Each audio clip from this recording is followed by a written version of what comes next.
Turn to God. As Christians, we know we should turn to God and trust Him, but sometimes we forget to do so.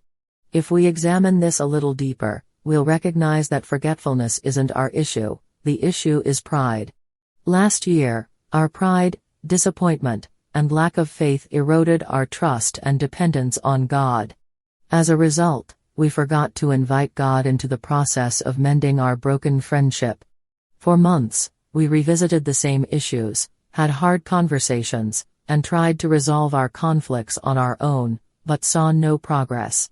Pride caused us to believe the lie that our lives and even our friendship were better off in our hands than in God's. In the end, we found ourselves feeling exhausted, discouraged and distant from God. God will allow us to walk as far away from Him as we choose. But when we finally turn to Him, we find a safe space to pour out our thoughts, feelings, frustration, and pain. When we turn to God, we are given the opportunity to invite Him into the pain that's been weighing us down. And as we invite Him into our brokenness, He not only shows up, but does a new thing in our hearts, renews our perspective, and revives our faith.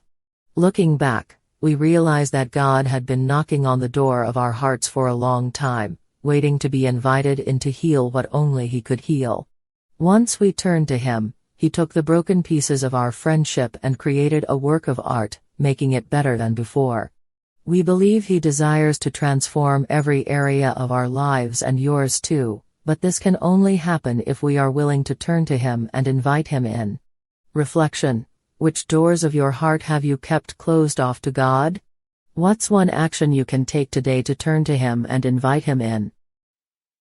I waited patiently for the Lord to help me, and He turned to me and heard my cry.